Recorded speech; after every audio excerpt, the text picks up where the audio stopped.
unit, but that means that the wall spacing will be much tighter, and as you're aware, that has implications for what the landscape will be. So interbedded, and these units have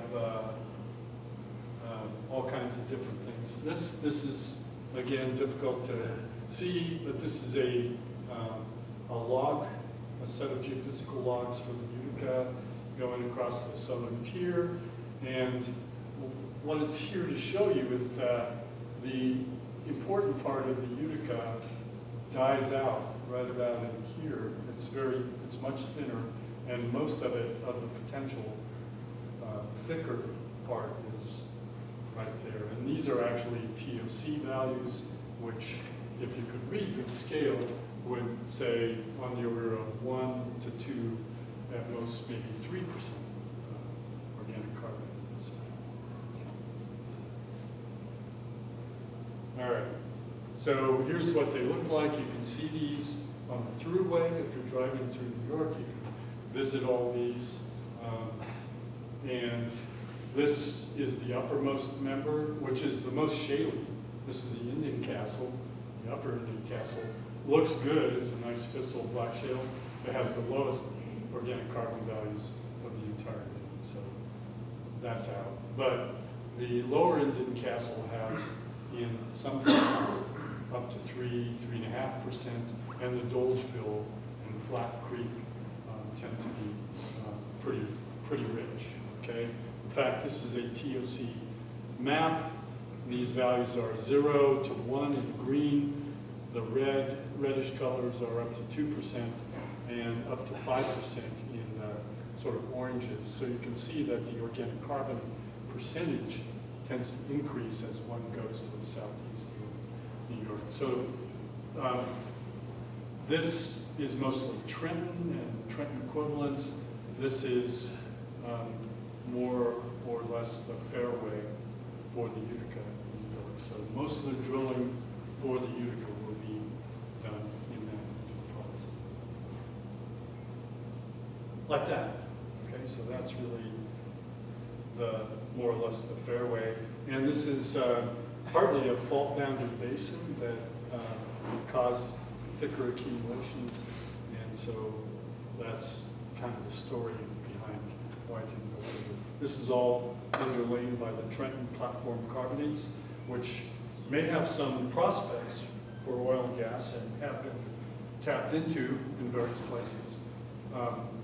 And they may be internally sourced, or they may have been sourced by the Utica. But this is that clay, the so-called hydrothermal dolomite clay in Trenton that people were going after, and it turned out it's very spotty. And you have to have some different strategy. Next slide. Okay. Indian Castle, Black Shale. This part has very little carbonate, but you can see units that have higher carbonate percentages. And this is kind of important because people think about what the characteristics are for fracking these units. And if they're shales, without any carbonate or silica in them, they are much more difficult to frack. Now, there may be pre-existing joint sets there are in this region that can be opened up. A lot of them are cemented with calcium carbonate, at least on the outcrop. But you know, companies are interested in how brittle these units are and whether they can be hydrofracked relatively easy. Here's a picture. This is Taylor McLean, one of our undergrads, just completed his senior thesis, working on the Utica shale and equivalents. This is actually in a quarry, which is the Oak Hall Quarry, and we got permission to work in it. This is the anti-shale. This is probably the best exposure of anti-shale that you're ever going to see because it's in a fairly fresh face. This right here is the top of the Trenton limestones, okay? And then above it, so it's only, you know, perhaps 12 feet thick, and then one starts picking up beds here, which some of which are calcareous, but also what we think are little storm beds, and these are in the Reedsville Shale or Reedsville Formation. So, but there's some TOC in these intervals here. So this interval may be a bit broader. This is the measured section for the 322 site near Reedsville. That's the antes there, which you can actually see at the end of the outcrop. And I put this on here so that you can see the log character, because we're going to see a couple of slides that illustrate the log character. There's a general principle that gamma ray response is in part related to, you know, organic carbon concentration. It can be related to that. It's actually more closely related to radioactive elements that are concentrated in those organic carbon-rich units. Generally, we think of something on the order of 180 to 200 API, which would be right here at this edge, as being, you know, kind of getting perspective with respect to organic carbon. These values are, this is a baseline out here of about 100 to 200 units, API units, and that's typical for carbonates and gray shales. So this shows you that the Antes and lower part of the Reedsville apparently do have some organic carbon and other radioactive elements associated with them. But, you know, if you were at the base of the Marcellus, that would be wrapping around 3 times. The API value for the basal union springs would be 600 or 650 API units. And the TOC in those units could be 10 or 12 or even 16%. Here, it's on the order of 2%. So, not fantastic, but still considered good by the petroleum industry. Well, if we take all those units as defined and plot them, this is from Larry Wickstrom, but plot them based on wells available, first thing you can see is that at least Larry didn't have access to very many wells in Pennsylvania. So those bullseyes are, you know, they're artifacts probably of the contouring of a single point. Okay? So don't trust this too much. But the numbers there are real. Something on the order of 400 or 500 feet in right near the Allegheny front there, and even you know, 200 there on the order of 400, 500 in eastern New York. And then as we go into Ohio, we see it's thinner. This would be the Point Pleasant and Utica. And there's this little tongue that comes in here, which is called the Seabree Trough. And Utica appears to be thicker in there. And so there is potential, but we'll come back to that. So much thicker than the Marcellus Shale overall, and more expansive. The Marcellus Shale basically extends maybe to about here in Ohio. It's very thin as one gets to the edges, and it comes over that way. So they do overlap in their thickest parts, but Marcellus is not quite as extensive. Okay, here's some of Taylor's work, and these are 2 cross sections, one that goes about like this, and one that goes about like that.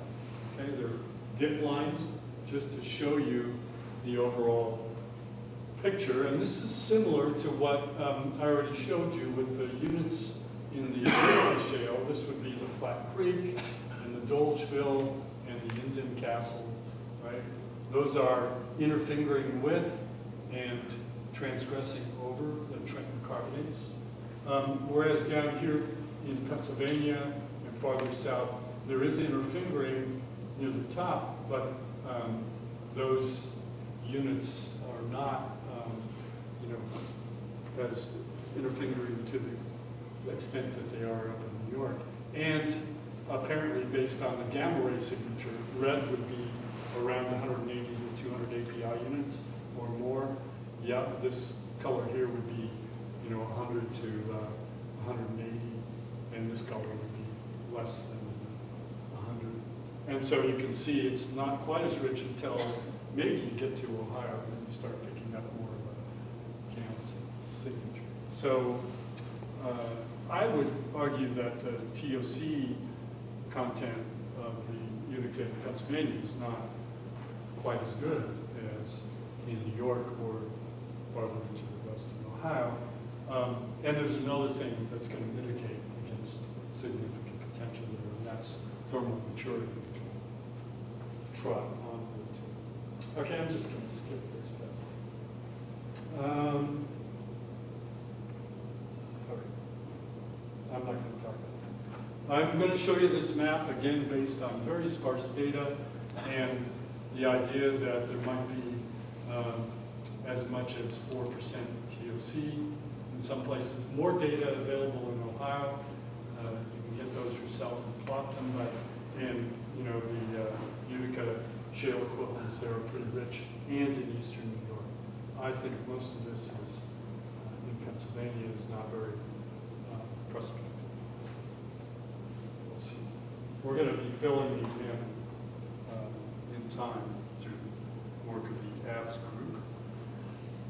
This just gives you an idea for the TOC distribution in the Flat Creek to Indian Castle. You can see this is 0 to 4, so that's 2% there. So in the Flat Creek, there's a pretty good thick interval of 2% organic carbon, which makes it quite prospective for this source. All right. So if we have the TOC, what kind of organic carbon is it? And the argument is that it's so-called type 2, which is oil prone initially. This is before the rise of land plants, and so there's not a lot of terrestrial debris. And that creates one problem in that one of our typical thermal maturity indicators, which is vitrinite, which is from higher plant material that as it experiences burial and greater temperatures tends to become more reflective, and you can measure that reflectivity, and it's well correlated through coal studies with thermal maturity. You can actually back out the temperature or time temperature relationships. In this case, we don't have vitrinite in the Ordovician, and so we have to use conodonts. And these are the jaws of some primitive critter that are made of phosphate that Colin back there is trying to study. And they have small amounts of organic matter in them. So the USGS, Anita Hill, famous conodont specialist, developed the conodont alteration index, and that's been applied by mostly USGS scientists over the years to map out thermal maturation in the absence of vitrinite. So I'll show you some of those data. They're not exactly comparable, but there are calibrations and so